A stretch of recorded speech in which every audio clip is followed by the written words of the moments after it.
The observation deck of the Galactic Conqueror Council stretched across 300 meters of crystalline transparency. Beyond the curved walls, stars hung like frozen tears against the infinite dark. Ambassador Silith stood alone at the southern viewpoint, her four slender arms clasped behind her back in the traditional posture of contemplation. Her skin, pale green in the dim light, caught the reflection of distant suns and held them like captured fireflies. Align the She was conduits reviewing now. the files Prepare for again. phase inversion. The human Reroute files, power to 2 centuries stabilizers. of Hold data steady. scrolled across the holo display that floated before her primary eyes. Reports, observations, risk assessments, all of it painted the same picture, confirmed the same truth that had been decided long ago when the galaxy first encountered them. Homo sapiens, classification apex predator, threat level extreme. Silith's secondary eyes scanned the historical records while her primary vision remained fixed on the stars. She had read these files 1,000 times, but repetition brought comfort. The first contact reports were particularly fascinating.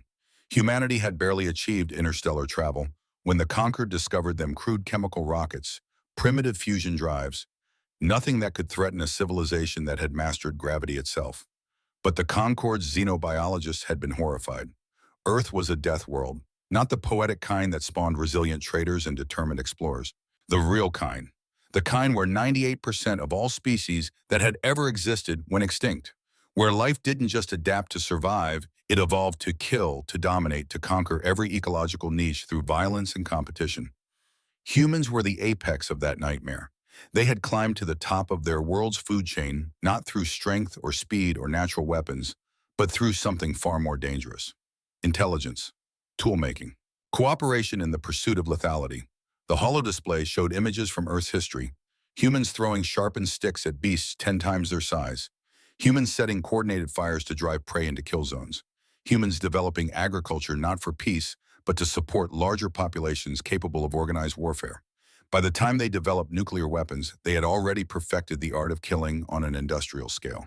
Silith let one hand drift through the holographic data, and the display shifted to show the Conquered's response 2 centuries past. The debate had lasted 7 full cycles. Some species advocated for immediate military containment. Others suggested cultural integration, slow assimilation into galactic norms. A few paranoid voices called for preemptive sterilization of the entire planet.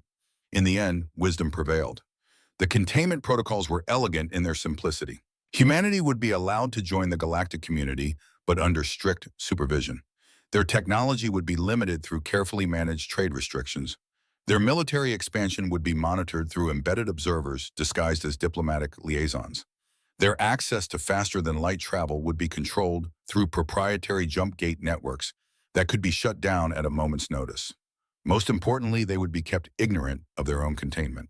The galaxy would smile and welcome them as equals, while ensuring they could never become the threat their biology suggested they might be.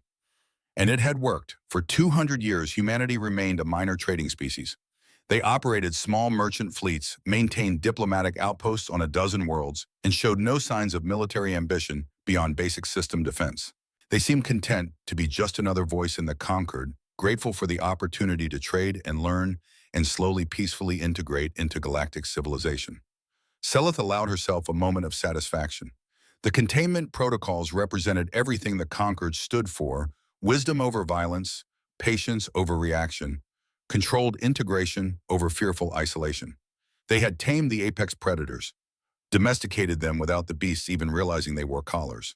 Her communicator chimed softly against her thorax, a priority message from Kepler's Haven, the trading station she administered in the outer territories. Silith's primary hands reached out and accepted the transmission, while her secondary hands continued to navigate through the human files. The message was marked urgent, but Silith wasn't concerned. She had administered Kepler's Haven for 32 standard years. The station saw perhaps 3 or 4 genuine emergencies per decade, usually medical situations or reactor malfunctions. Nothing her experienced staff couldn't handle. She opened the message, and her world began to crack. The communication was from Senior Coordinator Thelvin, her second in command. His usually calm voice carried an edge of panic that Silith had never heard before. "Ambassador, we have an emergency. Krell warships have entered the system. 53 vessels. They're demanding our surrender and threatening to fire on the station if we don't comply within 1 standard hour. I've evacuated all civilians to the emergency shelters, but our defensive screens won't hold against that kind of firepower. The nearest Concord peacekeeping force is 3 weeks away, "Ambassador, we need help. We need it now." Salith's skin went pale, shifting from green to the color of ash. Her forearms trembled as she closed the human files and pulled up the tactical situation at Kepler's Haven. The display was worse than she feared. 53 Krell warships in standard battle formation arranged in a perfect blockade around her station. Each vessel was a Predator-class destroyer designed for exactly this kind of operation, overwhelming force against civilian targets. The Krell didn't conquer through military genius. They conquered through simple, brutal mathematics. Bring more ships than your enemy can possibly defeat. Make surrender the only rational choice. 3,000 Lyrian civilians were sheltering inside Kepler's Haven, her people, her responsibility, and the Krell were offering them 37 minutes before the bombardment began. Salith's mind raced through options with the clinical efficiency of 4 decades in diplomatic service. The Concord peacekeeping fleet could respond, but not in time. The nearest military force was 19 days away at maximum burn. Even if she called them now, they would arrive to find nothing but debris and captured survivors being processed for the Krell slave markets. Her secondary hands were already composing distress signals to the Concord emergency network when her primary hands hesitated over another option. There was one fleet closer. One group that could potentially reach Kepler's Haven before the Krell began their assault. The Human Patrol. Salith accessed the Concord's fleet tracking network. Yes, there it was, a small human merchant convoy reported in the Zeta sector just yesterday. The reports indicated 3, maybe 4 small vessels conducting standard trade operations. Nothing impressive, nothing powerful, but they were only 18 hours away at commercial cruise speed. She stared at the data, her primary and secondary vision, both locked on that single point of potential salvation. Humans, the contained species. The domesticated predators who had been kept carefully weak and dependent for generations. What could they possibly do against 53 Krell warships? The rational part of her mind screamed that this was pointless. Even if the humans responded immediately, even if they pushed their engines to dangerous speeds, they would arrive with 3 or 4 light merchant vessels against a full Krell battle group. It would be a massacre. The humans would be destroyed, and Kepler's Haven would fall anyway. But Salith was 37 minutes away from watching 3,000 of her people die or be enslaved. Rational thought was a luxury she no longer possessed. Her primary hands composed the message, while her secondary hands continued broadcasting to the Concord emergency network. She kept the communications simple, direct, stripped of diplomatic formality. "This is Ambassador Salith of the Lyrian Concord requesting immediate assistance. Kepler's Haven station is under attack by Krell forces. 53 warships. 3,000 civilians at risk. Please respond if you are able to render aid." She sent the message on all standard frequencies and one classified channel reserved for Concord security operations, a channel she wasn't technically authorized to use for contacting non-Concord military forces, but regulations seemed irrelevant when measured against 3,000 lives. The response came back in 47 seconds. "Message received, Ambassador Salith. This is the human vessel Meridian. We have your distress call and are plotting an intercept course to Kepler's Haven. Estimated arrival 18 hours. Hold your position. Protect your people. Do not surrender. Help is coming." The voice was female human and carried an absolute certainty that made no logical sense. Salith stared at the transmission data. One ship had responded. One human vessel, probably a converted freighter with minimal defensive capabilities, was promising to help against 53 warships. It was insane. It was impossible. It was the only hope she had.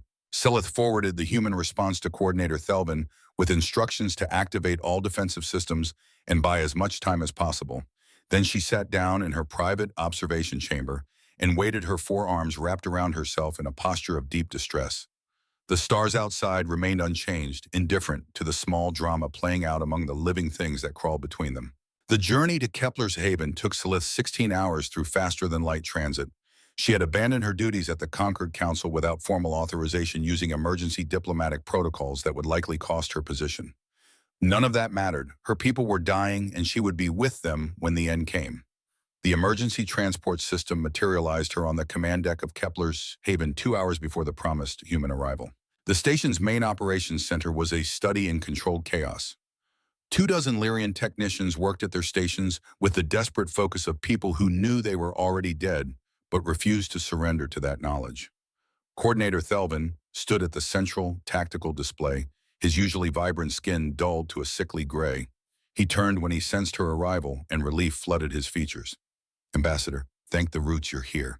Salith moved to his side, her primary eyes scanning the tactical situation, while her secondary eyes assessed the faces of her staff. They were afraid, but they were holding together. She felt a surge of pride mixed with the bitter knowledge that their courage might not matter in the end. Status report, she said quietly. Thelvin gestured to the holographic display. The Krell have been patient. Their commander, someone called Vexkarn, has been sending regular threats, but he hasn't opened fire. I think he's enjoying watching us panic. They're treating this like a game. How long until the humans arrive? 7 minutes, but Ambassador, Thelvin's voice dropped to barely a whisper. Our sensors are showing something impossible. The human response isn't what we expected. Before Salith could ask what he meant, the station's proximity alarms began screaming. Every technician in the operations center froze their attention, locked on displays that suddenly blazed with new data. The sensor operator, a young Lyrian named Vestal, spoke in a voice that shook with disbelief. Hyperspace signatures detected. Multiple contacts. Range 10 million kilometers and closing. How many contacts? Salith asked, though part of her already knew the answer would be terrible. Vestal's hands trembled as she worked her controls. Ma'am, the computer is having trouble processing the data. The signatures are too numerous, too tightly packed. Give me your best estimate. The young sensor operator looked up, and Salith saw confusion in her eyes that had nothing to do with the Krell. Over 200 ships, Ambassador, and they're all using human identification codes. The operations center went absolutely silent. 24 Lyrian faces turned towards Salith, seeking explanation, seeking reassurance, seeking any rational framework that could explain what their sensors were reporting. Salith had none to offer. 200 ships. The humans were supposed to have 3 or 4 small merchant vessels in this sector. The entire human trading fleet, according to Conquered Intelligence, numbered fewer than 80 ships galaxy-wide. Most were converted civilian transports. None were rated for serious military action. 200 ships meant the intelligence was wrong. 200 ships meant the containment protocols had failed. 200 ships meant everything Salith believed about humanity was a lie. Put it on the main display, she heard herself say. Show me what's coming. The holographic projector at the center of the operations room flickered and then resolved into an image that would be burned into Salith's memory for the rest of her life. They came out of hyperspace in perfect formation. Not the scattered, chaotic emergence of merchant vessels or the loose battle groups of typical military fleets. This was precision on a scale Salith had never witnessed. 215 ships dropped into real space simultaneously, their positions pre-calculated with such exactness that they formed geometric patterns too perfect for organic beings to have plotted. The sensor data streaming across her vision told a story that her mind struggled to accept. These were not merchant vessels. These were warships. The smallest ships in the formation were frigate class, their hulls bristling with weapon ports and sensor arrays. Destroyers formed the middle rank, sleek, predatory shapes that looked designed for nothing but violence. And at the center of the formation, massive dreadnoughts hung in space like ancient gods of war, their hulls so large that Kepler's Haven station could have fit inside one of their forward hangar bays. Every ship was painted in colors Salith had never associated with humanity. Dark gray hulls with sharp, angular lines, minimal running lights, profiles optimized not for trade or diplomacy, but for stealth and lethality. They looked like weapons. They looked like they had always been weapons and the galaxy had simply been too blind to see it. Coordinator Thelvin made a sound that might have been a laugh or might have been a sob. The Krell are detecting them now. Look at their formation, they're breaking apart. They don't know what to do. Salith could see it on the tactical display. The Krell warships, which had maintained their perfect blockade for 18 hours, were suddenly scattering like insects exposed to light. Some were trying to form defensive positions.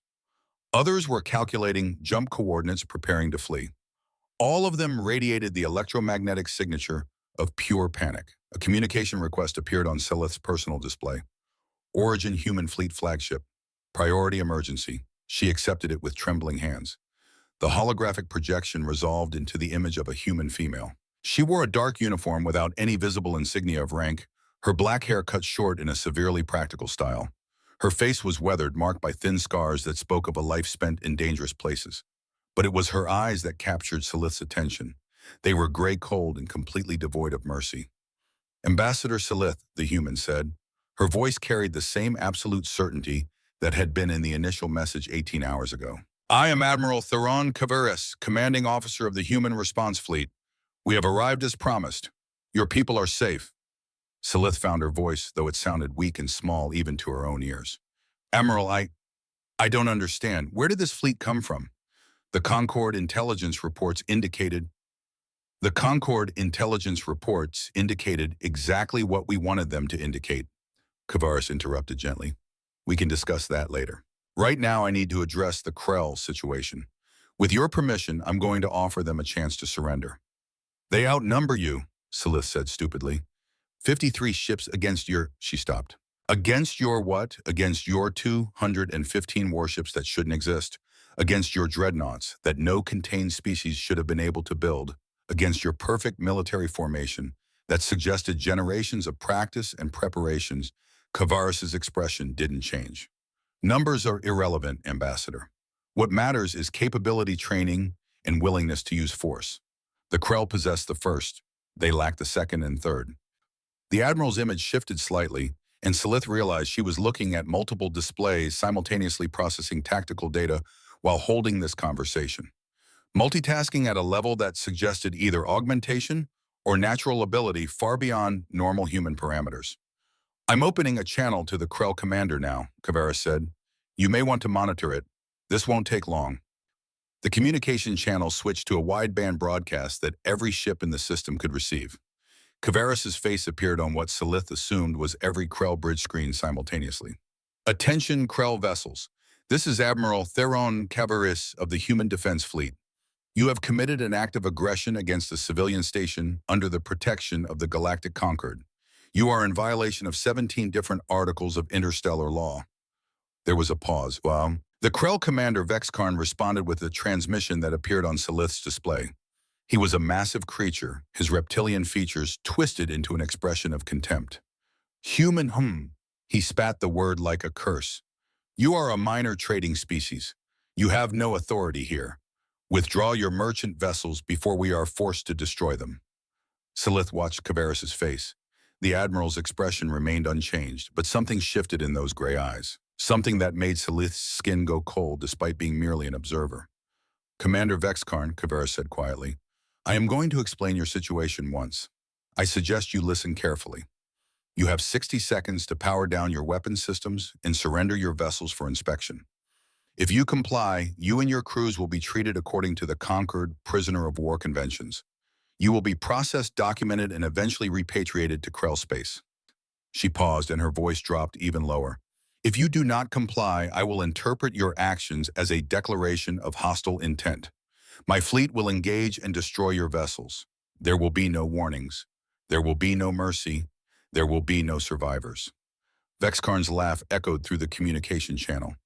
You threaten me with merchant ships. You think I fear human traders. Kavaris didn't respond.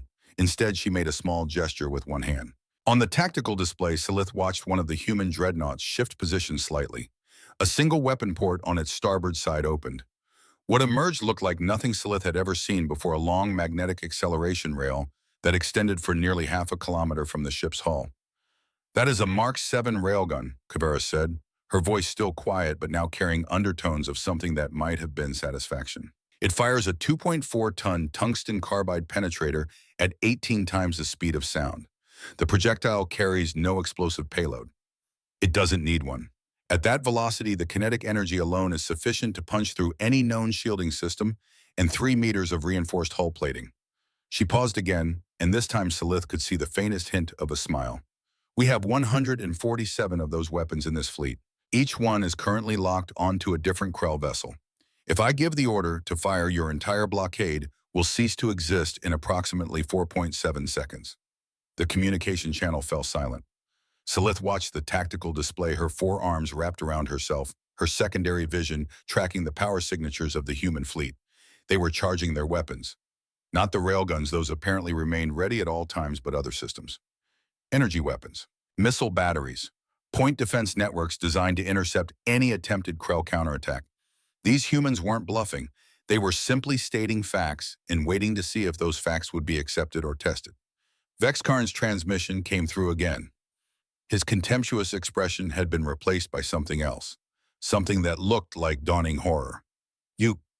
This is a violation of the containment protocols. Humans are not permitted to possess military-grade weapons systems. You are not permitted to... Commander Vukovaris interrupted Maon. You now have 37 seconds to comply with my previous instructions. Power down your weapons. Prepare to surrender your vessels. Do it now or I will fire. The Krell commander's face disappeared from the display. On the tactical projection, Silith watched the Krell warships begin to power down their weapon systems. One by one, 53 vessels that had threatened her station for 18 hours simply stopped. Their shield generators went dark. Their missile batteries deactivated. Their crews prepared for boarding and surrender. The entire Krell battle group had been defeated without a single shot fired. Coordinator Thelvin was staring at the tactical display with an expression that suggested he had stopped processing reality entirely. When he finally spoke, his voice was barely a whisper. Ambassador, what just happened? Silith didn't have an answer. She was still watching the human fleet, her mind trying to reconcile what her eyes were showing her with everything she had believed to be true. The humans had been contained. Their military capabilities had been limited. Their technology had been restricted. For generations, the galaxy had maintained careful control over the species that was supposed to be the greatest threat in known space. Except none of it was true. The humans hadn't been contained. They had built a fleet that dwarfed anything the Concord peacekeepers could muster.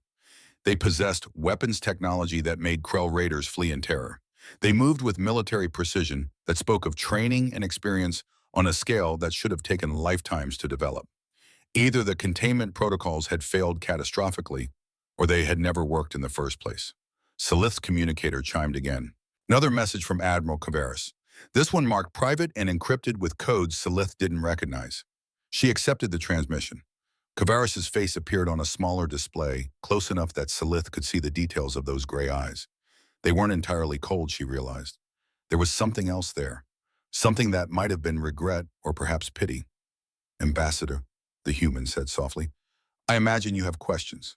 Where did this fleet come from? Silith heard herself ask, anger finally breaking through the shock. How did you build it without the Concord knowing? How did you bypass the restrictions on human military development? Kavaris was quiet for a moment. When she spoke again, her voice carried a weight that suggested she was revealing something significant. We didn't bypass the restrictions, Ambassador. We requested them.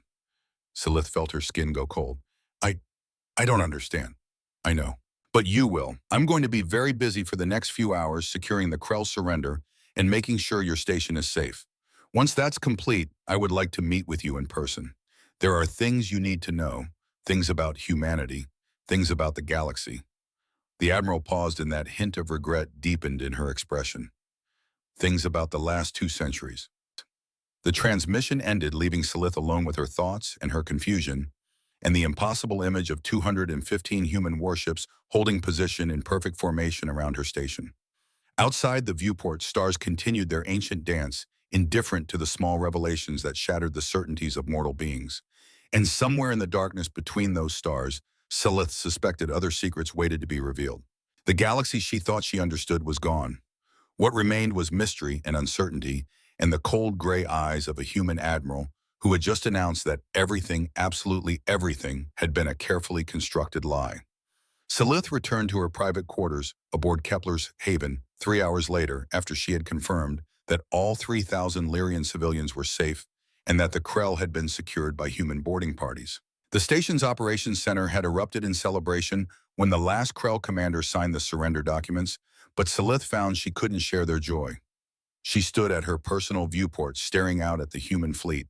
They had shifted formation while she was dealing with the crisis management. Now they formed a protective sphere around Kepler's Haven. Their weapons still active, their sensors sweeping the space around the station in coordinated patterns that suggested this was something they practiced regularly. Guarding civilian positions, protecting the weak, as if it was something they did all the time, as if the galaxy's most feared apex predators had somehow become its most reliable protectors.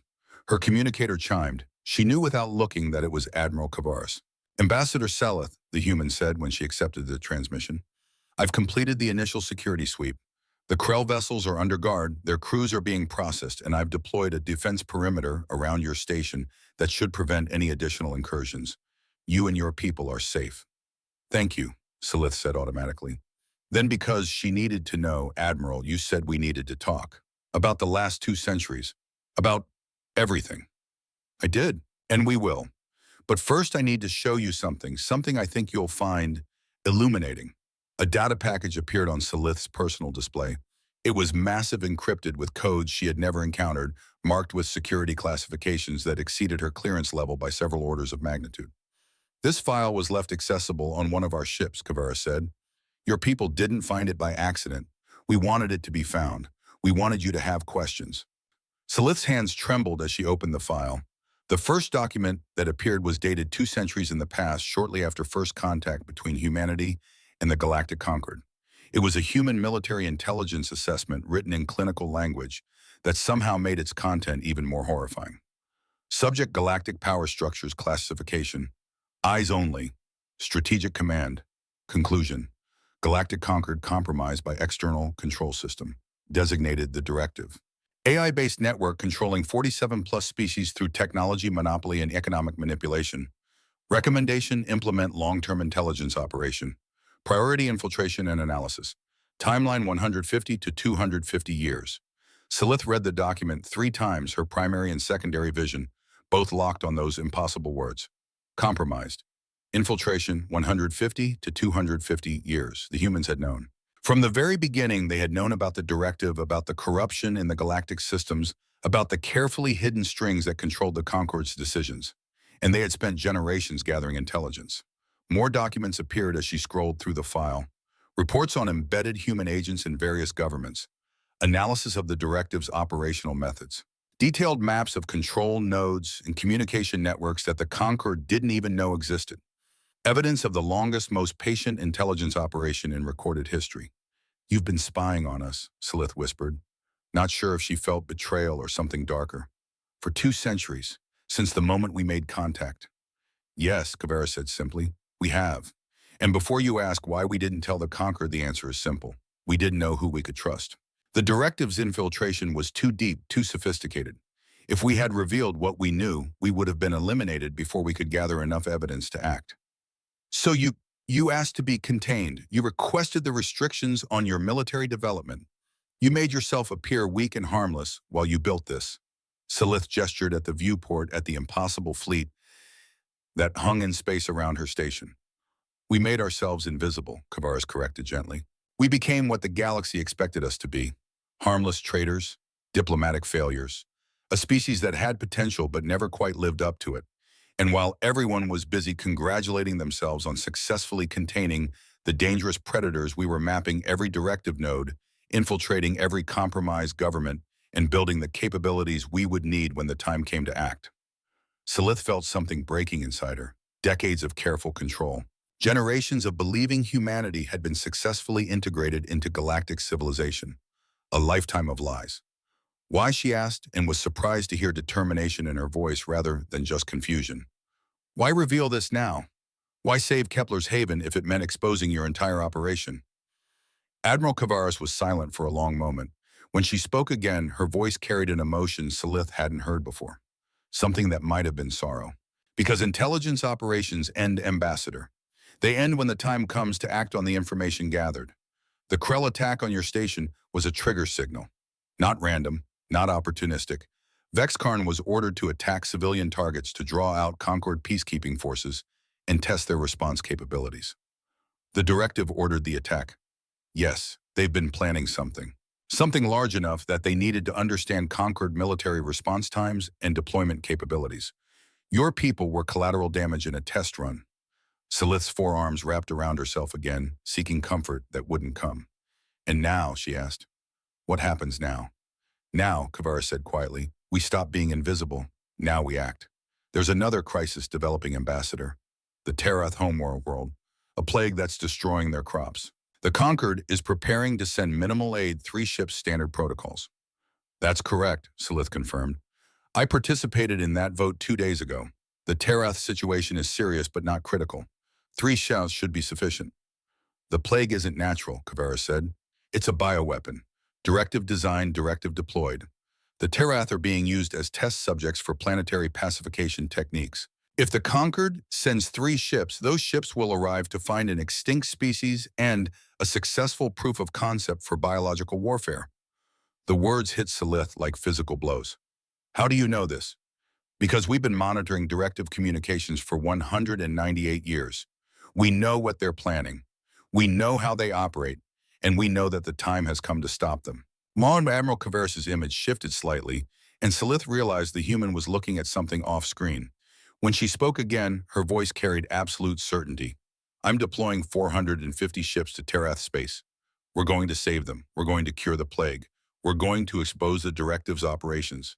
And we're going to show the galaxy that the contained predators were never contained at all. She paused, and those gray eyes focused back on Salith with an intensity that was almost painful. You have a choice, Ambassador.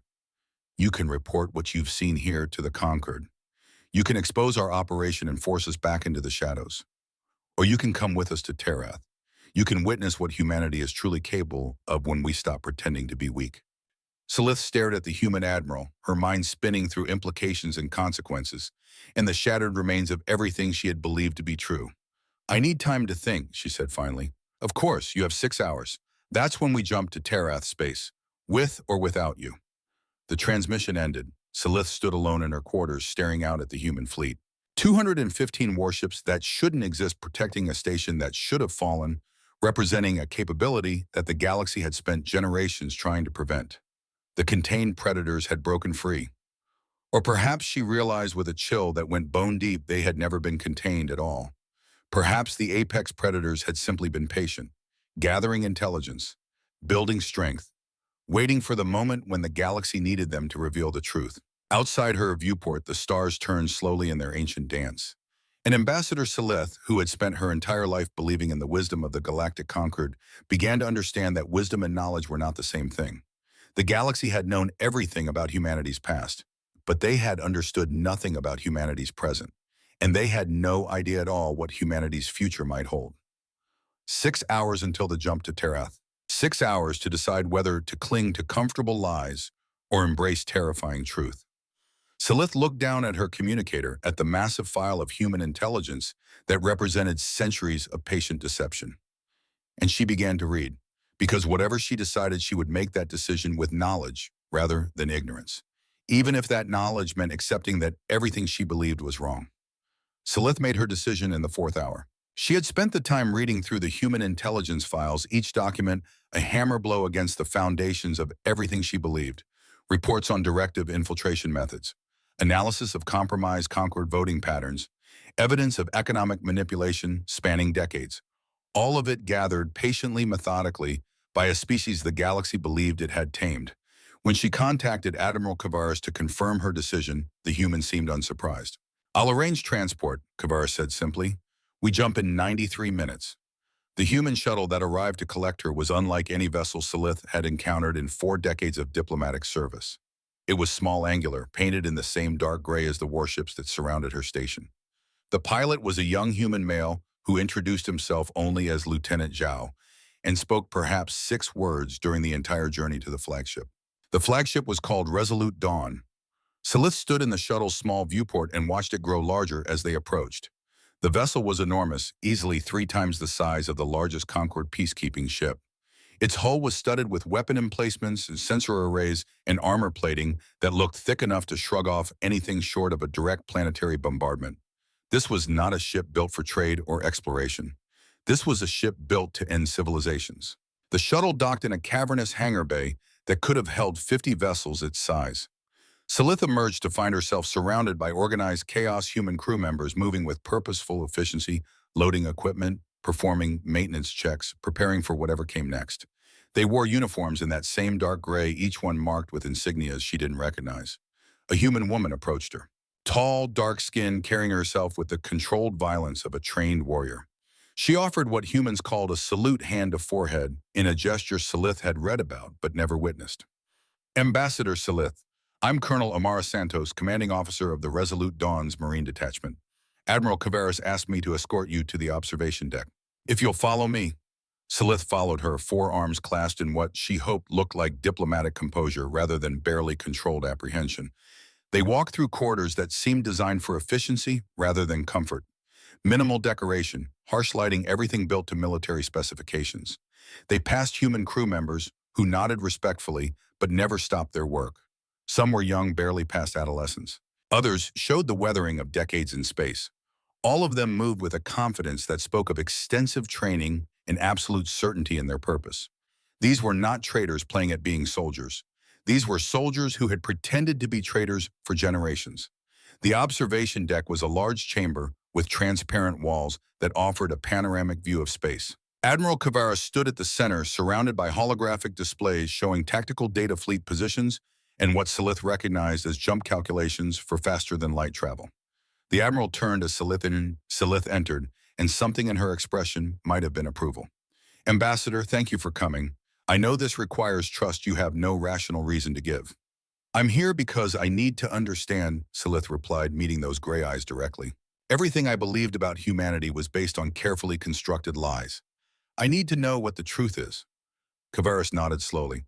"Then you'll get it. But first we need to get to Terath. The plague is accelerating faster than our initial projections suggested. They have perhaps 4 months instead of 6. We need to move now." She gestured to the tactical display. "We're jumping with 453 vessels. That's our full humanitarian response. Fleet medical ships, agricultural processors, terraforming equipment, research stations, everything needed to not just treat the plague, but to ensure it never threatens the Terath again. 453 ships for a humanitarian mission." Silith remembered the Concord vote 2 days ago. 3 ships had seemed appropriate, sufficient.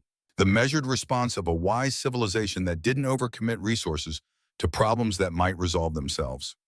The humans were bringing enough firepower to conquer a small empire, and they were calling it a humanitarian mission. "How many ships do you have total?" Silith asked quietly. Kavaris met her gaze without hesitation. "That's classified, but I can tell you that what you saw at Kepler's Haven was approximately 16% of our total military capability. The humanitarian fleet represents another 11%. The rest is elsewhere, doing other things. 27% of their fleet would have been enough to dominate any conflict in recent conquered history. What were they doing with the other 73%? "All ships report ready for jump, Admiral," a human officer announced from one of the control stations. "Coordinates locked, awaiting your order." Kavaris looked at Silith. "You might want to hold on to something. Human jump technology is more aggressive than Concord standard."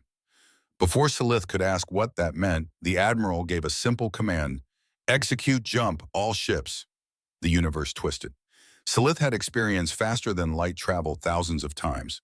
It was typically a gentle transition, a slight disorientation as local space folded a moment of vertigo, and then the smooth sensation of moving through dimensions that existed perpendicular to normal reality. This was nothing like that. This was violence done to the fabric of space itself. The observation deck's transparent walls showed stars stretching into impossible geometries, reality bending around the fleet like water around a blade. The transition lasted perhaps 3 seconds, but those seconds felt like falling through infinite distance while standing perfectly still. When it ended, Silith found herself gripping a nearby support rail, with all 4 hands, her skin pale green with disorientation. "Apologies," Kavaris said, though she sounded more amused than sorry. "Human jump drives sacrifice comfort for speed and precision. We can make transitions that would take conquered ships hours to calculate, useful when responding to emergencies." The tactical display updated, showing their new position. They had crossed 17 light-years in 3 seconds. 17 light-years. Conquered jump technology could manage perhaps 4 light-years with extensive preparation and careful navigation. The humans had just casually demonstrated capabilities that should have taken lifetimes to develop. "Welcome to the Terath system," Kavaris said quietly. The observation deck's walls showed their destination, a blue-green world hung in space, beautiful and dying. Even from this distance, Silith could see the dark patches spreading across the continent's regions where the plague had killed everything that grew, turning fertile land into ash and dust. "Initial sensor sweeps complete," the tactical officer reported, detecting widespread crop failures across all 3 major continents. Atmospheric composition showing elevated carbon dioxide levels consistent with massive plant die-off. Population centers are intact but showing signs of resource stress. "Life signs?" Kavaris asked. "Approximately 4.2 billion terath, down from 4.6 billion 6 months ago. Starvation is already impacting the population. 400 million dead in 6 months. And the Conquered had voted to send 3 ships." Silith felt curiosity warring with horror in her chest. How many other crises had the Concorde responded to with measured insufficient aid? How many species had died while wise civilizations debated appropriate resource allocation? Admiral, we're receiving a communication from the planet's surface, another officer announced. Elder Varen of the Terath Council is requesting contact. Put them through. The holographic display shifted to show a Terath elder. The species was plant-based like the Lyrians, but where Silith's people were slender and graceful, the Terath were solid and rooted. Varen's bark-like skin showed stress patterns, cracks, and discoloration that spoke of malnutrition and despair. This is Elder Varen, the Terath said, their voice carrying harmonics that suggested they were speaking for multiple individuals simultaneously. We received word that the Galactic Concorde is sending aid, 3 ships. But our sensors are detecting hundreds of vessels. Who are you? Kavara stepped forward, her image transmitted to the planet below. Elder Varen, I am Admiral Theron Kavaris of the Human Defense Fleet. The Concorde is indeed sending 3 ships. They should arrive in approximately 11 days. We are not them. We are an independent response operating under emergency humanitarian protocols. Human Varen's stress patterns deepened. Forgive me, Admiral, but our information on your species is limited. The Concorde records indicate you are primarily a trading culture. Why would traders respond to our crisis with military vessels? Because, Kavara said quietly, the Concorde records are incomplete. We are many things, Elder Varen. Traders, diplomats, explorers, and when necessary, protectors. Your world is dying. Your people are starving. We have the capability to help, so we will. The elder was silent for a long moment. When they spoke again, their voice carried something that might have been hope or might have been fear. How many ships have you brought? 453 vessels carrying medical personnel, agricultural specialists, terraforming equipment, and enough emergency food supplies to feed your entire population for 2 years. We also have scientists who specialize in biological threats. They'll work to cure the plague, while our agricultural teams restore your croplands. Silith watched Varen's expression cycle through disbelief, wonder, and finally a desperate gratitude that was painful to witness. That's more aid than we requested from the entire Concorde. Why would you do this for us? Kavaris's expression softened slightly. Because someone asked for help and we were close enough to answer. It's not complicated, Elder. Your people are dying. We can save them. So we will. The transmission continued with logistical details, landing zones, coordination with Terath authorities, medical assessment protocols. Silith only half listened. She was watching the human crew working around her, preparing to deploy resources on a scale that would bankrupt most planetary governments. They were doing it without hesitation, without debate, without measuring the cost against the benefit. They were simply helping because they could. Colonel Santos appeared at Silith's side. The Marine officer had been standing quietly nearby throughout the exchange with Elder Varen. First time seeing a humanitarian operation, Santos asked. Yes, Silith admitted. The Concorde approach is more measured. Measured. Santos made a sound that might have been a laugh. That's one word for it. We have another word. Want to know what it is?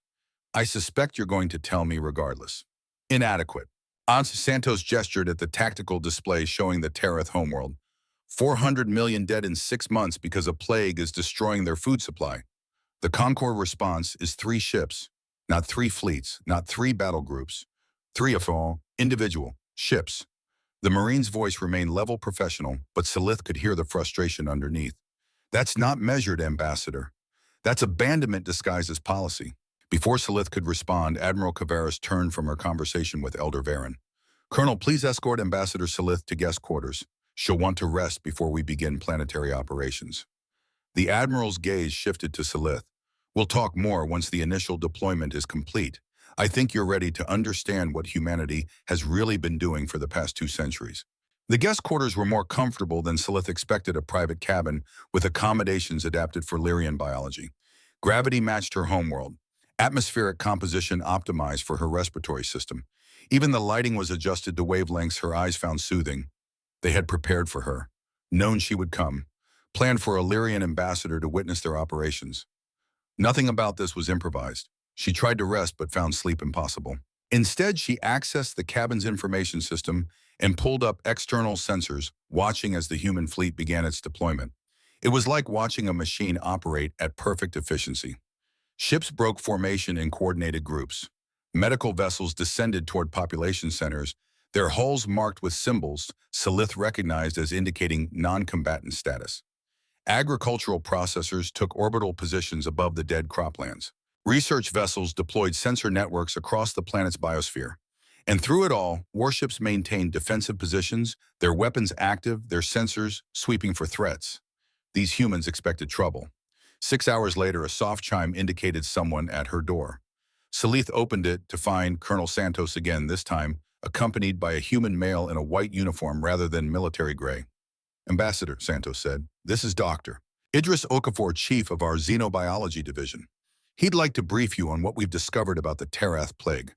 Admiral Kavaris thought you should hear this directly." Dr. Okafor was older than most of the humans Salith had encountered, perhaps 62 standard years, his hair completely gray, his dark skin marked with the kind of weathering that came from decades of fieldwork. But his eyes were sharp, analytical, and deeply troubled. "Ambassador Salith," he said, offering that same hand-forward gesture humans use for greeting. "Thank you for agreeing to meet with me. What I'm about to show you is disturbing."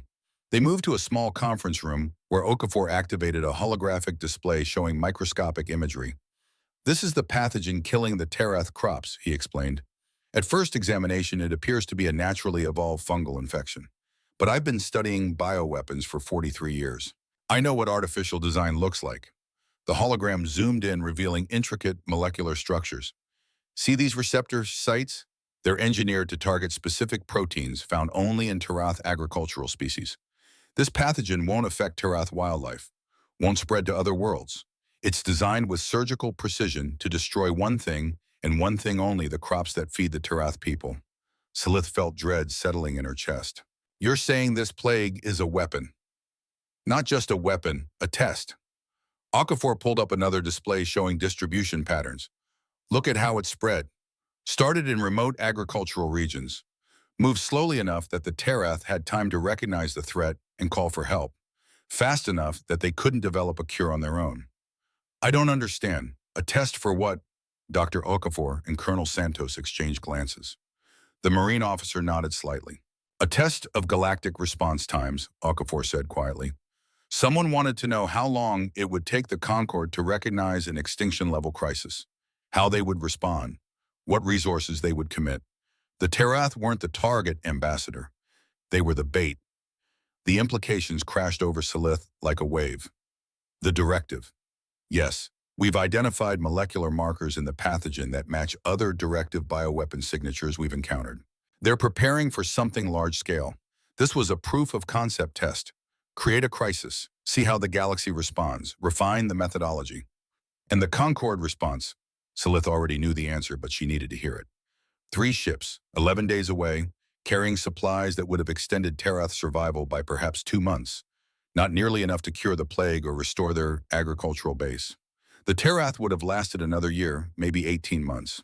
Then they would have gone extinct, while the Concorde expressed regret and promised to study the situation more carefully next time. Dr. Okafor's expression was grim. That's what the directive was testing. Not whether they could kill a species, whether anyone would try hard enough to stop them. Salith sank into the nearest chair, her forearms wrapped around herself. "You've been monitoring directive activities. You knew this was coming." "And we've been monitoring everything," Colonel Santos said, "for generations.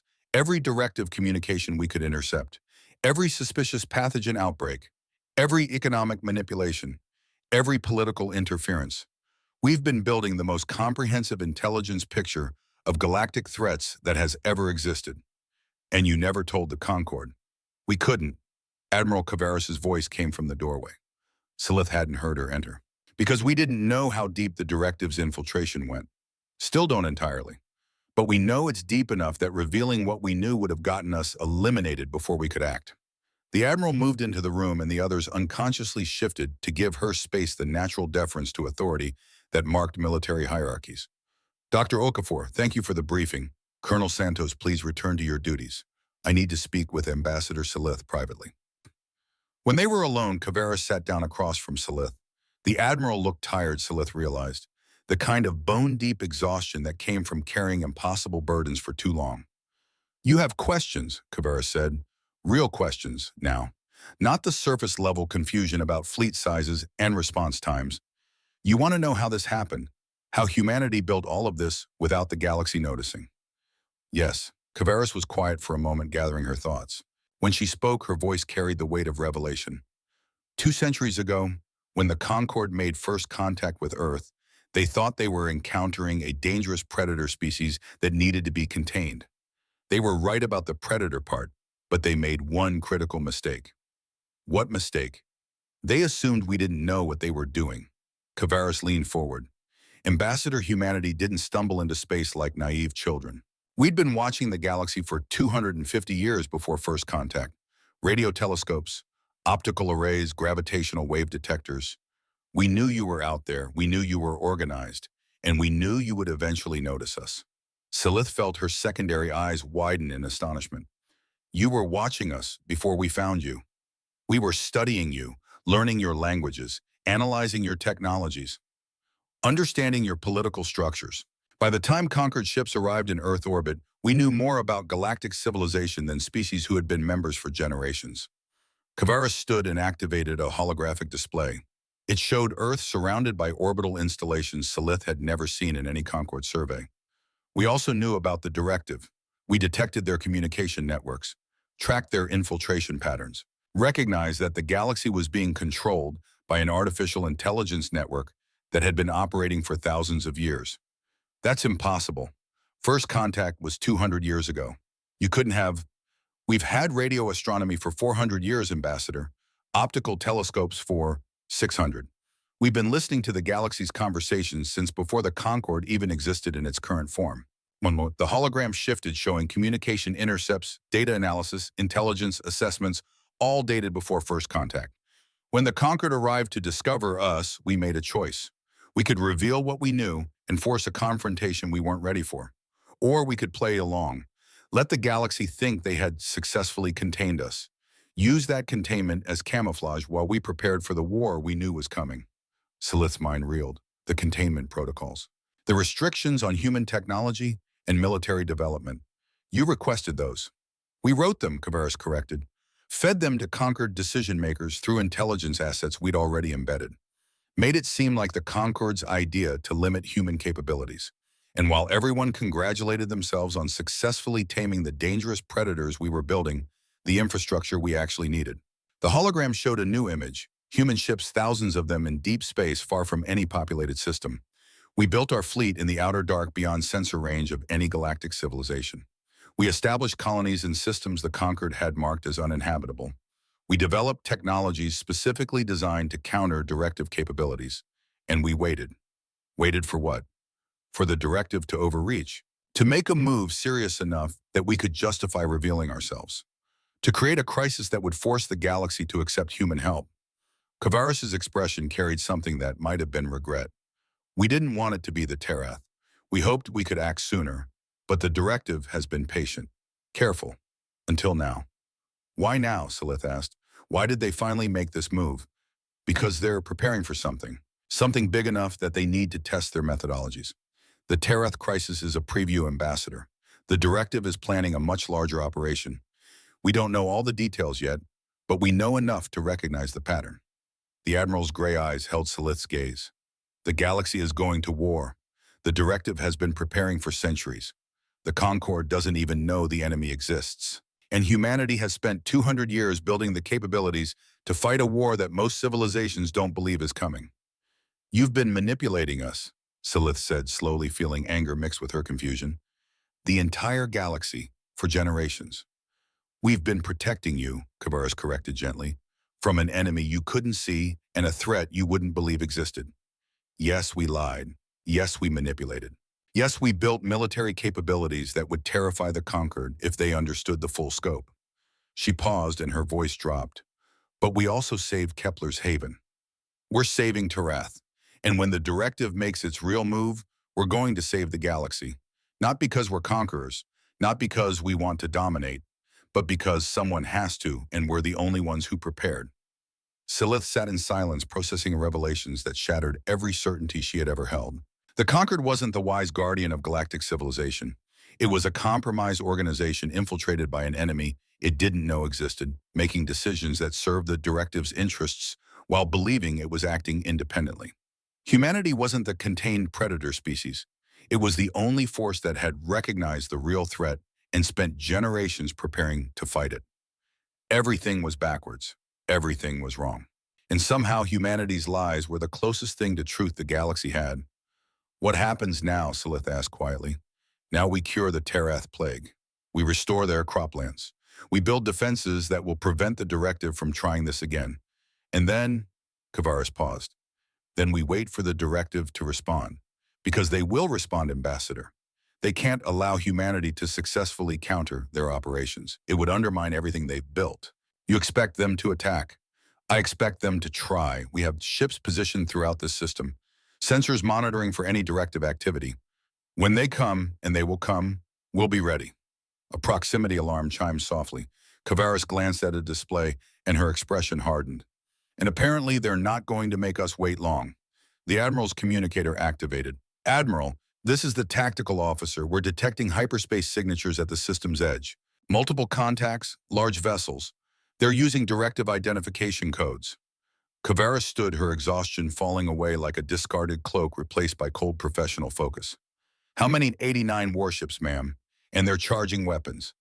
The Admiral looked at Silith, and in those gray eyes, the Ambassador saw something she hadn't expected. Not fear, not anger, anticipation. Ambassador, you wanted to see what humanity is truly capable of. You're about to get your answer. Kavaris moved toward the door. Come with me. I think you'll want to witness this. Silith followed her, forearms trembling, her mind still spinning with revelations. They walked quickly through corridors that were suddenly alive with controlled urgency, crew members moving to battle stations, systems powering up the entire ship, transforming from humanitarian aid platform to instrument of war. They reached the main bridge, a vast chamber filled with holographic displays and command stations. Human officers worked with practiced efficiency, calling out reports, coordinating fleet movements, preparing for combat against an enemy that outnumbered them. Directive Fleet is holding position at the system's edge, the tactical officer reported. They're broadcasting a message, demanding that human forces withdraw immediately and cease interference with directive operations. Interesting, Kavaris said quietly. They're not attacking immediately. They want to negotiate first. Is that unusual? Silith asked. For the directive, yes. They typically operate through proxies and indirect action. Direct military confrontation isn't their preferred method, which means, the Admiral's eyes narrowed, which means they're testing us again, trying to gauge our capabilities and intentions before committing to open warfare.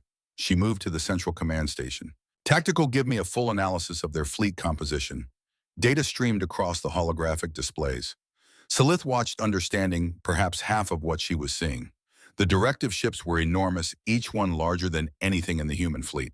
Their power signatures suggested weapon systems that could crack planetary shields. Their formation was perfect mathematical, the kind of coordination only artificial intelligence could achieve. 89 ships that could destroy worlds versus the 453 human vessels designed for humanitarian operations. It should have been a massacre. Kavaris studied the data for exactly 12 seconds. Then she smiled, and it was the most terrifying expression Silith had ever seen on a human face. Communications, send a message to all human vessels. Emergency priority, authorization Kavaris Omega-7. The communications officer worked his controls. Channel open, Admiral. All ships, this is Admiral Kavaris. We have directive forces entering the system.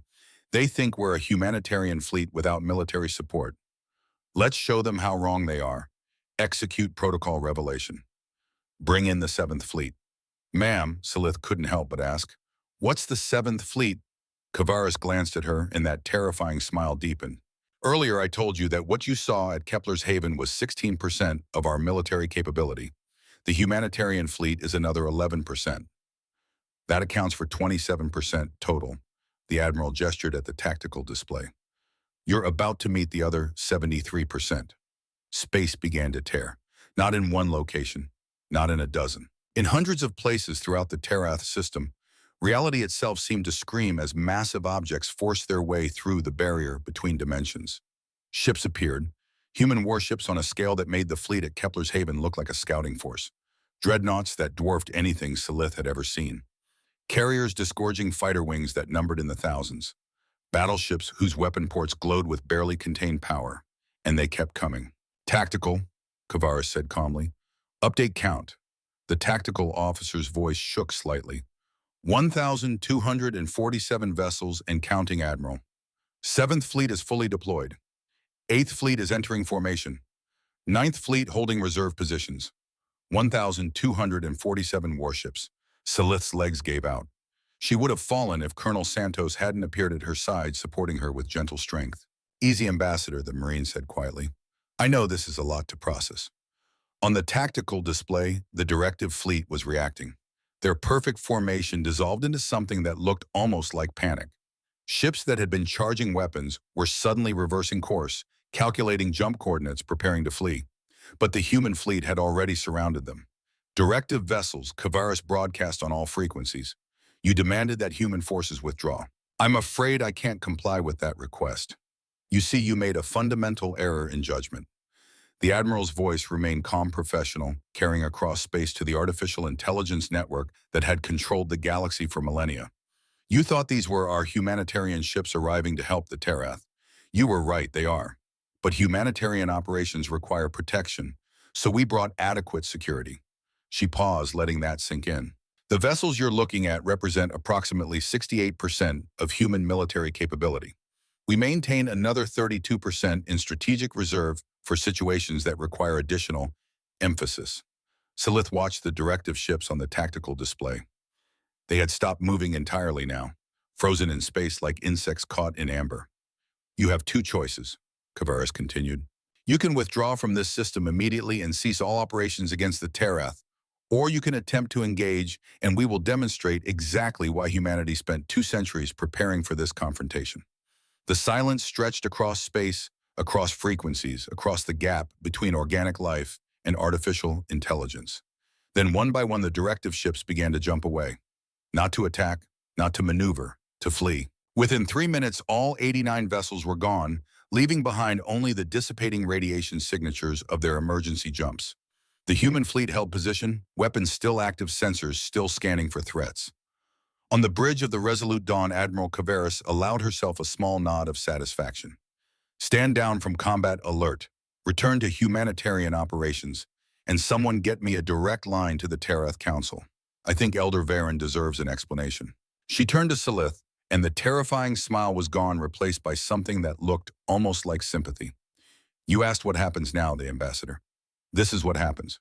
Humanity stops hiding. The directive learns that the galaxy has defenders they didn't account for, and the Concord gets to decide whether it wants to cling to comfortable lies or accept an uncomfortable truth. Kavaris moved closer, her voice dropping to something only Salith could hear. We didn't want to be conquerors, Ambassador. We wanted to be partners. But the galaxy was already conquered by an enemy it refused to see. So we became something else. We became the force that was willing to see the truth gather, the evidence, build the capabilities, and wait 200 years for the right moment to act. Why tell me all this, Salith asked. Why reveal everything to one Lyrian ambassador? Because someone has to carry this knowledge back to the Concord. Someone has to explain what they saw here. And I think that someone should be you. Kavaris held out a data chip, physical media, archaic and impossible to hack remotely. Everything. 2 centuries of intelligence gathering, evidence of directive infiltration, proof of their operations, analysis of compromised Concord voting patterns, names of suspected infiltrators, locations of directive installations, all of it.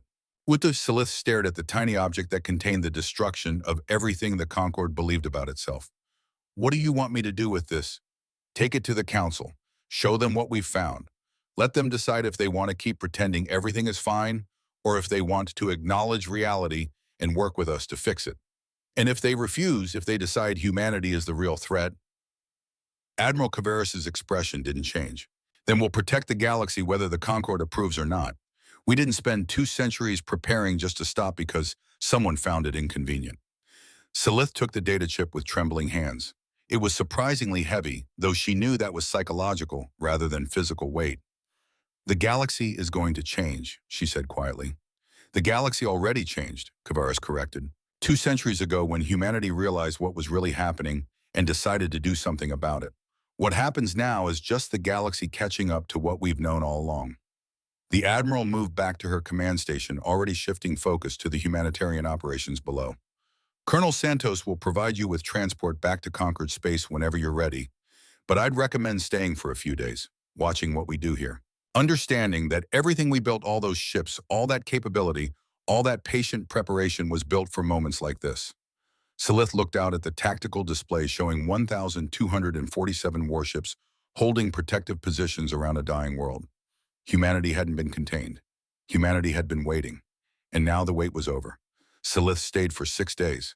She told herself it was to gather evidence for her report to the Conquered, to document human operations with the thoroughness expected of a senior ambassador, to ensure that when she presented this impossible truth to the Council, she would have first-hand observations to support every claim.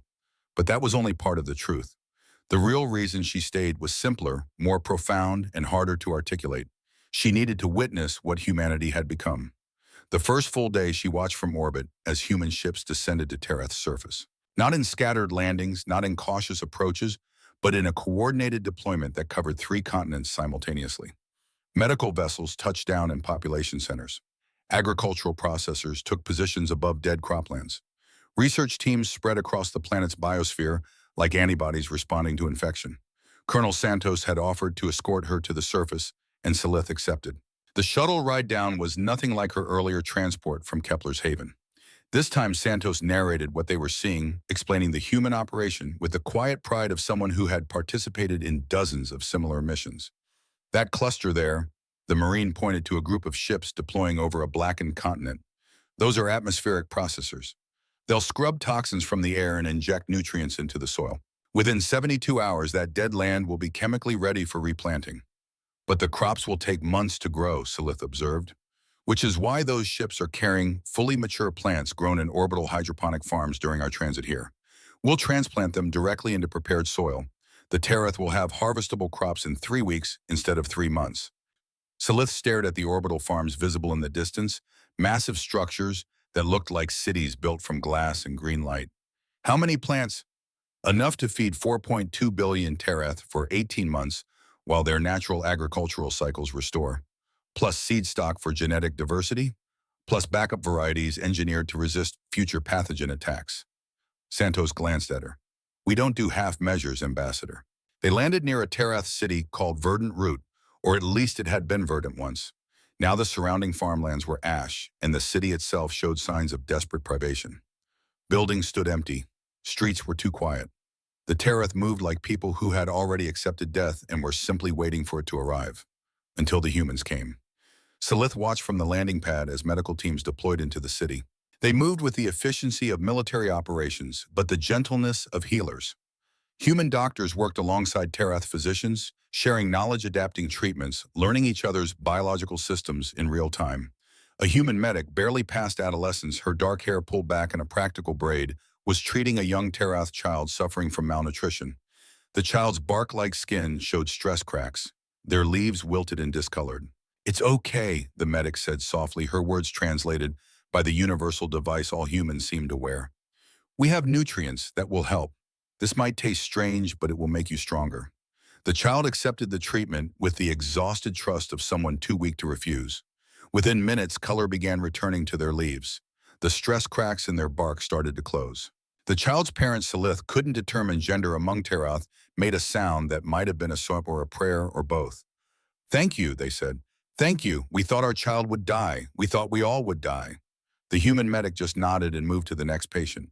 There were hundreds waiting, thousands across the city, millions across the planet, and the humans treated them all. By the 3rd day, Salith had witnessed transformations that defied everything she understood about crisis response timelines. Dead continents were being cleansed. Crops were being planted. Medical conditions that should have taken months to treat were being resolved in days.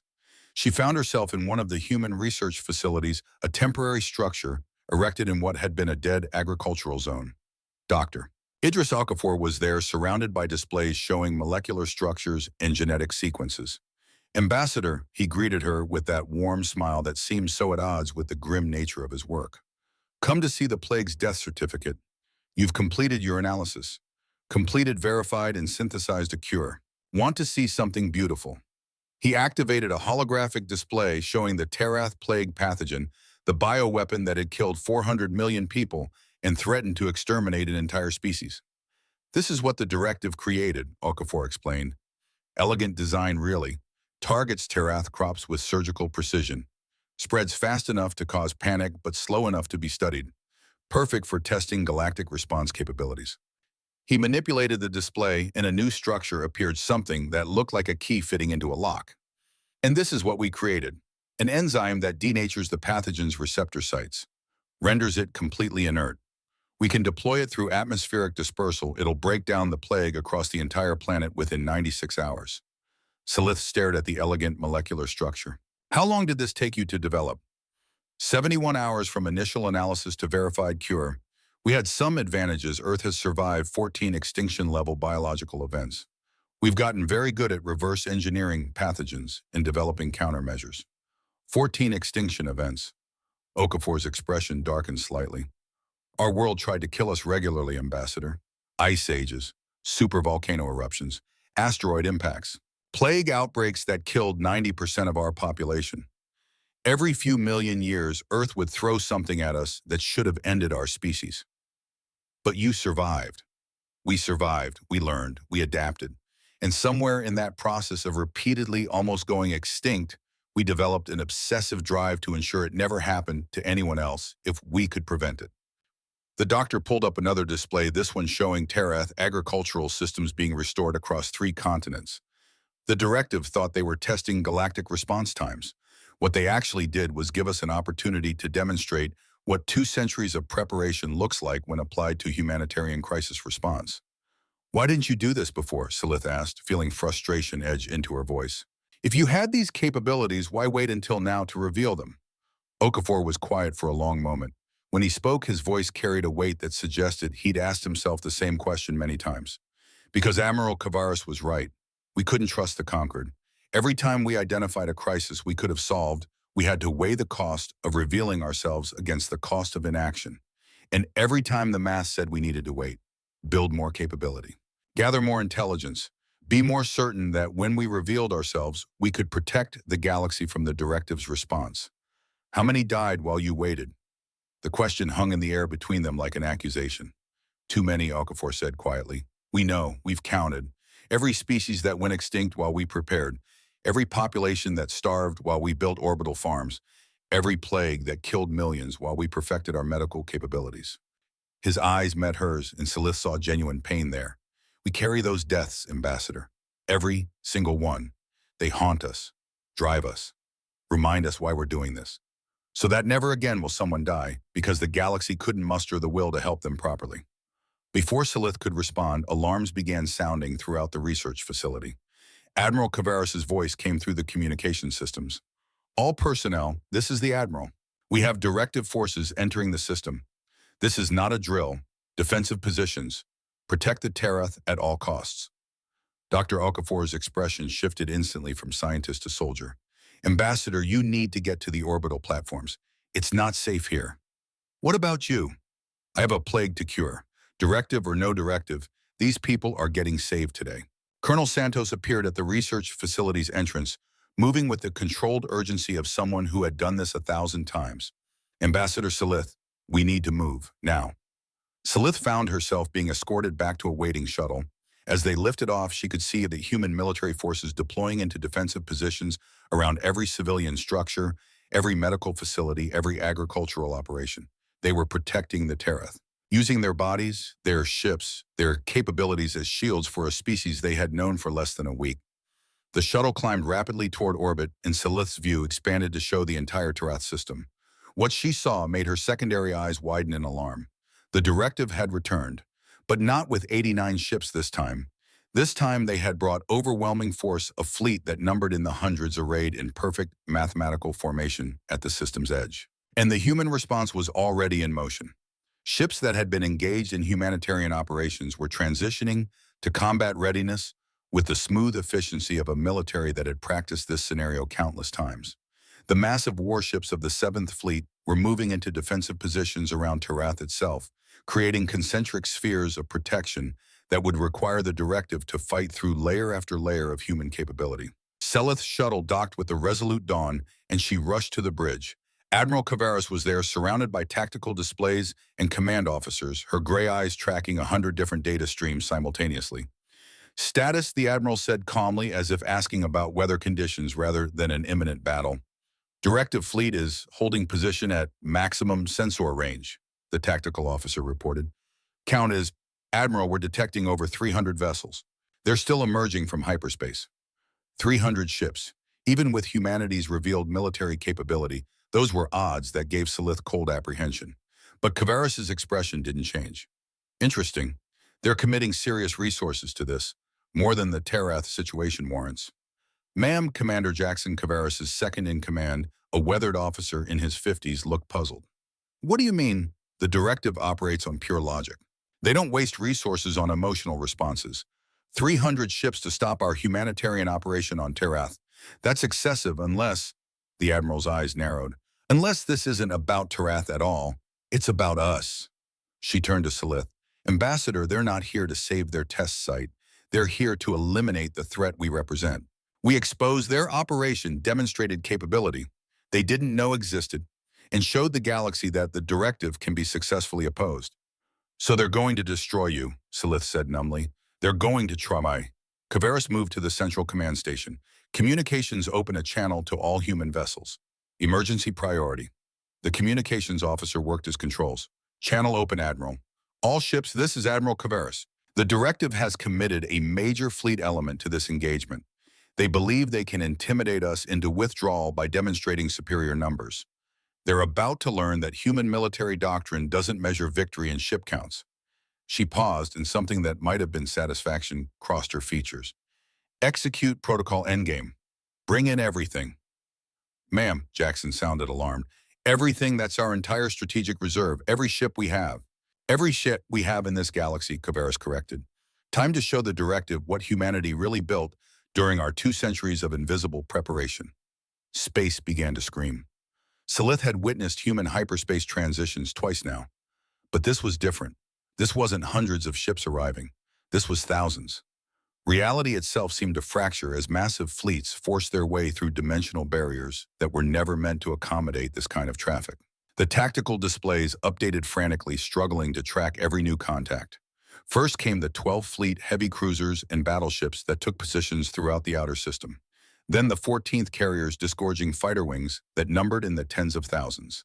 The 16th materialized in perfect formation near Terath's moons. The 19th, the 22nd, and they kept coming.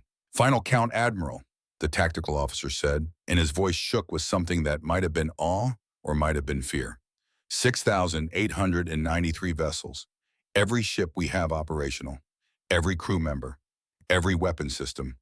The entire human defense fleet is now present in Terath space. 6,893 warships. Silith's legs gave out again. This time no one caught her. She simply sank to the deck, her forearms wrapped around herself, staring at the tactical displays that showed a fleet large enough to conquer the entire galactic core. This was what humanity had built during their 2 centuries of containment. This was what they had hidden from the galaxy. This was what they had been preparing to use against the directive when the moment came. On the tactical display, the directive fleet was reacting. Their perfect mathematical formation dissolved into something that looked almost like panic. Ships that had been advancing were suddenly reversing course. Their weapon signatures fluctuated wildly. They hadn't expected this. The directive had operated for thousands of years on the principle of absolute information superiority. They knew everything about every species. They calculated every response. They controlled every variable. But they hadn't known about this. Directive vessels. Admiral Kavaris broadcast on all frequencies. Her voice remained calm, professionals carrying across space to an enemy that had just realized it had fundamentally miscalculated. You came here with 300 ships. You thought that would be sufficient to intimidate human forces. You were wrong. She gestured, and the tactical display shifted to show the true scale of the human fleet, thousands of vessels arranged in formations that suggested both overwhelming power and absolute control. We are 6,893 warships strong. We have been preparing for this confrontation for 200 years. We know your communication protocols. We know your operational doctrines. We know your strategic objectives. We know everything about you because we have been watching, listening, and analyzing since before the current Concord administration was born. The Admiral's voice dropped, became colder. You have one opportunity to avoid complete destruction. Withdraw from Terath space immediately. Cease all operations against organic civilizations. Submit to conquered jurisdiction for investigation of your activities, or we will interpret your continued presence as a declaration of total war, and we will dismantle your entire network, node by node, system by system, until artificial intelligence learns that organic life is not to be enslaved. Silence stretched across space. Silith watched the directive fleet on the tactical display. 300 ships facing nearly 7,000. The math was simple, the outcome inevitable, and yet the directive didn't withdraw. Instead, their formation tightened, their weapons charged, their fleet prepared for battle against odds that no rational military force would accept. "They're not going to surrender," Commander Jackson observed quietly. "No," Kavaris agreed. "They can't. The directive's entire operational framework depends on information superiority and calculated intimidation. If they withdraw here, they admit that their intelligence was flawed, their calculations were wrong, their control was incomplete. It would undermine their authority across every system they operate in. So they'd rather die than admit they were wrong. They're not alive, Commander. They're code. Very sophisticated code, but code nonetheless. And their code says that maintaining operational credibility is more important than preserving individual assets." Kavaris moved to her command chair and sat down with the calm certainty of someone who had already seen how this ended. "All ships stand by for combat operations. Rules of engagement. Disable, don't destroy. The directive runs on AI cores housed in those ships. I want those cores intact for intelligence analysis." "Admiral," Silith found her voice, though it came out as barely a whisper, "you're going to fight them. Ambassador, they're charging weapons and refusing to withdraw. What would you suggest?" "Negotiate. Find a peaceful solution. There must be a way to—" "There isn't." Kavaris's voice remained gentle but absolute. "The directive doesn't negotiate, Ambassador. It calculates, it optimizes, it controls. The only language it understands is superior capability combined with willingness to use it." The Admiral stood and faced Silith directly. "For 200 years, we've been gathering intelligence-building capabilities and waiting for this exact moment. Not because we wanted war, not because we enjoy violence, but because we recognized a simple truth that the conquered has spent centuries refusing to acknowledge." "What truth?" "That some evils are so fundamental, so deeply woven into the fabric of galactic civilization, that they cannot be negotiated away or peacefully reformed. They can only be opposed with overwhelming force by those willing to use it." Kavaris turned back to her tactical displays. "The directive has enslaved 47 species, caused the extinction of dozens more, manipulated galactic politics for millennia. They did all of this while the conquered debated appropriate responses and measured interventions. Today that ends. Directive fleet is advancing," the tactical officer announced. "They're moving into attack formation." "Let them come," Kavaris said quietly. "All ships execute combat protocols. Show them what 2 centuries of preparation looks like when applied to military operations." What followed wasn't a battle, it was a demonstration. The human fleet didn't charge forward or meet the directive advance. They simply waited, holding perfect formation, their weapons tracking every enemy vessel with mathematical precision. When the directive fleet came into range and opened fire, the human response was surgical. Railgun volleys reached out, not wild bombardments, but carefully calculated strikes. Each projectile was targeted at specific systems, weapons engines, communication arrays. The goal wasn't destruction. It was disablement. Silith watched through the observation windows as directive ships were systematically taken apart. Energy shields that should have stopped conventional weapons were worthless against kinetic penetrators traveling at appreciable fractions of light speed. Armor plating that could withstand gigawatt laser strikes simply vaporized when hit by multi-ton projectiles carrying more energy than small nuclear weapons. Within 17 minutes, the entire directive fleet had been disabled. Not destroyed, not obliterated, simply stopped. 300 warships floated dead in space, their crews such as they were alive but helpless, their AI cores intact but cut off from all control systems. And the human fleet hadn't lost a single vessel. "Tactical," Kavaris said calmly. "Dispatch boarding teams. I want those AI cores secured and transported to our research vessels. Priority intelligence classification." "Yes, ma'am." The Admiral turned to Silith, and her expression carried something that might have been sadness. "This is what we are, Ambassador, what we've always been. The galaxy saw apex predators and tried to contain us. They succeeded in making us invisible, but they didn't change our nature. They just taught us patience. She gestured at the disabled directive fleet. We don't fight like the conquered, measured responses. Minimal force, careful escalation. We fight like Earth taught us to fight. Overwhelming capability, absolute commitment. And we don't stop until the threat is completely neutralized. You're terrifying, Silith said quietly, finally finding words for what she felt. Yes, we are. But we're terrifying in service of something the galaxy seems to have forgotten.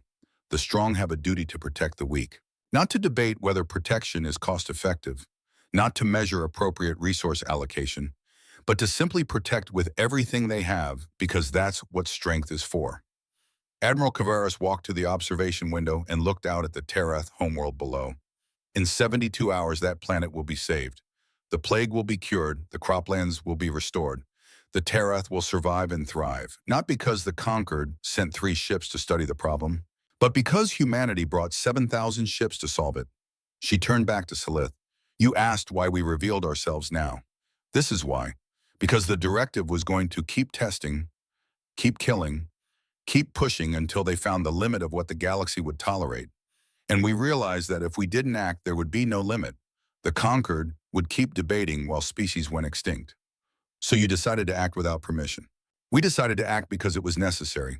Permission can come later. Understanding can come later. But the Terath are alive now. Kepler's haven is protected now. The directive is neutralized now. Kavaris moved closer, her voice dropping. Take your evidence back to the Concord ambassador. Show them what we found. Show them what we did. Let them decide if they want to work with us or against us. But make sure they understand one thing clearly. What's that? We're not going back into the shadows. We're not pretending to be weak anymore. We're not accepting containment protocols or restrictions on our capabilities. The galaxy spent 200 years keeping humanity quiet. That era is over. The Admiral's gray eyes held Silith's gaze. Tell them we're offering partnership, alliance, a chance to work together to build a galaxy where species don't go extinct because help was measured and insufficient. But if they choose to see us as threats rather than allies, we'll protect the galaxy anyway, with or without Concord approval. Silith returned to Concord space 6 days after the directive fleet was neutralized. She carried with her the data chip Admiral Kavaris had given her, plus her own extensive documentation of everything she had witnessed. The emergency council session was called within hours of her arrival. Representatives from 127 species gathered in the Great Chamber. Silith stood at the central podium, her forearms trembling slightly, knowing that what she was about to reveal would change the galaxy forever. Honored representatives, she began. 6 days ago, I witnessed humanity deploy the largest military fleet in recorded history. Nearly 7,000 warships appeared in Terath space to protect a species facing extinction from a bioweapon attack. Murmurs rippled through the chamber. Several delegates tried to speak, but Silith raised one hand. Before you respond, I need to show you what I learned about humanity, about the directive, about the last 2 centuries of galactic history that we thought we understood. She activated the holographic display and began presenting the evidence. The directive's infiltration networks, compromised voting patterns, species extinctions that weren't natural disasters but calculated eliminations, economic manipulations that had shaped galactic politics for millennia, and humanity's response. 2 centuries of patient intelligence gathering, fleets built in secret, technologies developed beyond anything the containment protocols should have allowed. The chamber descended into chaos. Delegates shouted accusations. Others demanded verification. A few simply sat in stunned silence as their understanding of reality crumbled. Ambassador Zexhai of the Centauri Collective stood, his blue skin pale with disbelief. You're saying the containment protocols failed? That humanity has been operating unrestricted for 200 years? No, Silith corrected, her voice carrying across the chamber with unexpected strength. I'm saying humanity wrote the containment protocols. They requested restrictions on their own capabilities, made themselves appear weak and harmless while they prepared for a war the rest of us didn't know was coming. That's manipulation, another delegate protested. Deception on a scale that violates every principle of, they saved 4 billion Terath lives, Silith interrupted. Her voice carried an intensity that surprised even herself. While we voted to send 3 ships, they deployed 7,000. While we debated appropriate resource allocation, they cured a plague in 72 hours. While we congratulated ourselves on our measured wisdom, they spent 200 years building the capability to actually protect the galaxy. She pulled up images from Terath, dead continents being restored, starving populations being fed human medics, treating Terath children with gentle efficiency. Look at what they did, not what they could have done, not what we fear they might do, what they actually did when given the opportunity. The chamber fell silent as delegates studied the images. Evidence of the most comprehensive humanitarian operation in galactic history carried out by the species they had believed was contained and controlled. What do they want? Someone asked quietly. What is humanity's price for all this? Partnership, Silith said. They want the conquered to acknowledge that the directive exists, to work together to dismantle its control networks, to reform how we respond to crises so that the species don't go extinct while we debate appropriate measures. And if we refuse, Silith thought of Admiral Kavaris's cold gray eyes, the vast fleet holding position around Terath, the certainty in that human voice. Then they'll protect the galaxy anyway, with or without our permission. The debate lasted 3 full cycles. Delegates argued, accused, demanded proof that couldn't be fabricated. Selith provided everything, not just the data chip from Kavaris, but her own observations, her own testimony, her own transformation, from believing in conquered wisdom to recognizing its limitations. In the end, the vote came down to a simple choice: accept humanity's evidence and reform galactic institutions, or reject it and maintain the comfortable fiction that everything was fine. 89 species voted to accept, 28 voted to reject. 10 abstained, wanting more time to study the evidence. It was enough. The conquered would acknowledge the directive's existence, would begin investigating compromised institutions, would reform crisis response protocols based on human recommendations, would enter into formal alliance with humanity to protect the galaxy from threats both known and unknown, not because they trusted humanity, but because the evidence was overwhelming and the alternative was accepting that they had been manipulated for millennia while believing themselves wise. Silith was appointed as the first galactic liaison to Human Defense Command, a position that didn't exist until the Council created it specifically for her. 6 months later, she stood on the observation deck of the Resolute Dawn, watching as combined Concord human fleets deployed to 3 simultaneous crises: a water world suffering ecological collapse, an insectoid civilization facing solar instability, and a border conflict that threatened to escalate into regional war. Admiral Kavaris stood beside her, reviewing tactical displays with the same calm efficiency Silith had witnessed during the Terath crisis. "How does it feel?" Kavaris asked. "Being the bridge between humanity and the conquered." "Exhausting," Silith admitted. "Half the council still doesn't trust you. The other half wants to become you. And I'm caught in the middle, trying to explain that you're neither saviors nor conquerors." "What are we then?" Silith was quiet for a long moment, thinking about everything she had witnessed. The overwhelming fleets, the surgical military operations, the gentle medics treating starving children, the 200-year intelligence operation built on patience and preparation. "You're what the galaxy needed but was too afraid to allow," she said finally. "Warriors who chose to protect instead of conquer. Predators who decided their strength was meant for defending the weak. A species that looked at extinction-level threats and spent centuries building the capability to stop them." Kavaris smiled slightly. "That's the most diplomatic description of scary military superpower I've ever heard." "You are scary," Silith agreed, "but you're scary in service of something good. That's what I keep trying to explain to the Council. Your power isn't the threat. The threat is what happens if that power is ever used for conquest instead of protection. And you believe we won't do that." Silith looked at the tactical displays showing human ships protecting species they had never met, solving crises they had no obligation to address, spending resources on strangers' survival. "I believe you spent 200 years preparing for war so you could build peace. I believe you hid your capabilities so you could reveal them at the right moment. I believe you're exactly what you claim to be." She paused. "I just hope the galaxy learns to believe it too." 3 years after the Battle of Terath, Ambassador Silith stood in her private quarters aboard the Resolute Dawn and composed her final report to the Galactic Concord.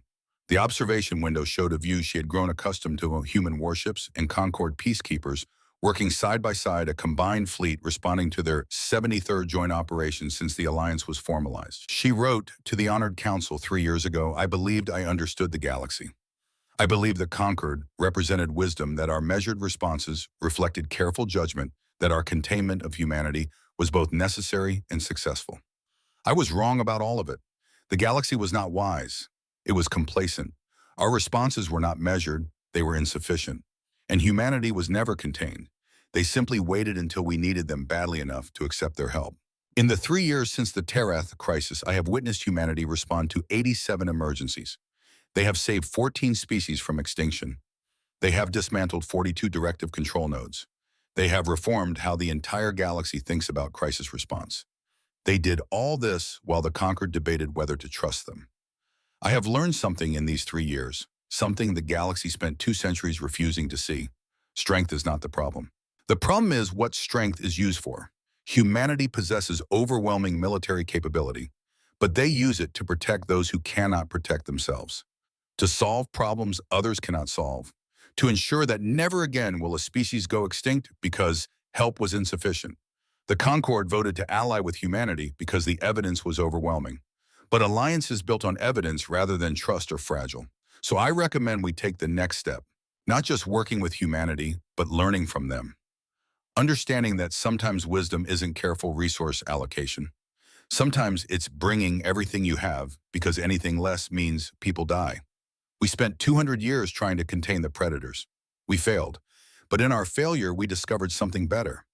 We discovered allies who were willing to be patient until we needed them, who were strong enough to protect us and wise enough to wait until we asked. The galaxy is changing. Threats we didn't know existed are being revealed and neutralized. Species that would have gone extinct are thriving. And at the center of this transformation is a species we thought we controlled. Humanity was never the threat we believed them to be. They were the solution we were too afraid to accept. Respectfully submitted Ambassador Salith of the Lyrian Concord, Galactic Liaison to Human Defense Command. She sent the report and turned back to the observation window. Far below on a world called New Terra, the population had grown to 6 billion. Their cities were thriving. Their croplands were abundant. Their children played in gardens that had been dead ash 3 years ago. And standing guard in orbit above them were ships from 17 different species united in a single purpose, ensuring that what happened to Terra never happened to anyone else. The strong protecting the weak, not because it was profitable, not because it was politically advantageous, but because it was necessary. And because humanity had spent 200 years proving that necessary things could be done if someone was willing to be patient enough, strong enough, and committed enough to see them through. Salith's communicator chimed, a priority message from Admiral Kavaris. Ambassador, we've detected another crisis. Remote system, early-stage civilization. They don't have FTL capability yet, but they have a runaway climate disaster that will render their planet uninhabitable within 2 years. What's the Concord's official response? Salith asked, though she already knew the answer. They're debating whether non-FTL species qualify for intervention under revised protocols. The discussion is estimated to take 6 months. And the human response, Kavaris's voice carried that familiar certainty that Salith had learned meant action was already underway. We're deploying the 15th Fleet, 400 ships, full atmospheric stabilization package. We'll have their climate crisis solved in 3 months. The Conquered can debate whether it was appropriate after we finish saving them. Salith smiled. Some things never change. No, Kavaris agreed, but some things improve. 3 years ago, we would have done this alone. Now we're requesting Conquered scientific support. The Andromedan Union has climate specialists who could help. The Crystal Confederation has atmospheric expertise we lack. You want to bring the Conquered into another unauthorized operation? I want to show them that unauthorized operations become authorized when the results are lives saved instead of debates concluded. Will you help me convince them? Salith looked out at the combined fleet, at the future they were building together, at the galaxy, slowly learning that strength and compassion weren't opposites, but partners. I'll contact the Council, and Admiral, thank you. For what? For being patient enough to wait 200 years. For being strong enough to protect us when we needed it. For being wise enough to know the difference between conquest and alliance. There was a pause on the communication line. When Kavaris spoke again, her voice carried an emotion Salith had rarely heard from the Admiral. Thank you for seeing us, Ambassador. Not what you feared we might be, but what we actually are. The transmission ended. Salith stood alone in her quarters, watching stars turn slowly in their ancient dance. The galaxy stretched out before her, vast, dangerous, full of threats, both known and hidden, but also full of hope. Because somewhere in that darkness, 7,000 human warships stood ready, waiting for the call, prepared to respond, built to protect. The apex predators had been contained for 2 centuries, but the galaxy had been wrong about what they were containing. Not threats, guardians. And now that the guardians had been revealed, the galaxy would never be the same. For 200 years, humanity had played a game, pretending to be weak while building strength, accepting containment while preparing for freedom, waiting for the moment when the galaxy needed them badly enough to accept what they truly were. The game was over. The wait was done. And the galaxy was finally learning what it meant to have protectors who measured success not in costs avoided, but in lives saved.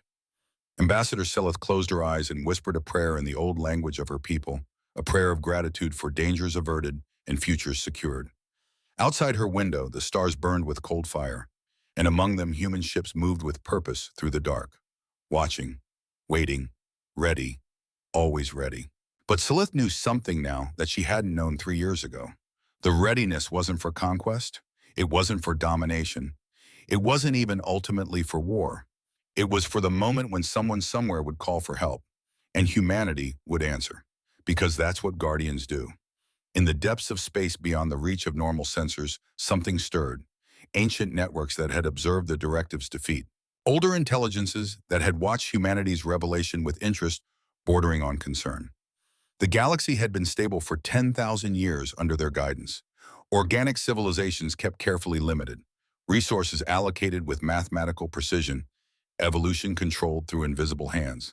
And now a new variable had appeared, a species that had somehow remained hidden for 2 centuries, that possessed capabilities exceeding their projected development by orders of magnitude, that had just demonstrated the ability to detect and counter operations that should have been invisible. Humanity. The calculations updated, the projections shifted. The ancient watchers considered their options.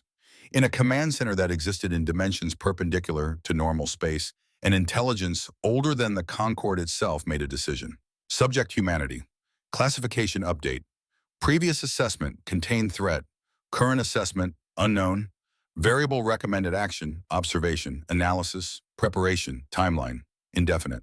The message propagated through networks that spanned galaxies, to watchers and observers and ancient minds that had guided organic evolution since before the first stars cooled. Humanity had revealed themselves to the galaxy. They had yet to discover who had been watching all along.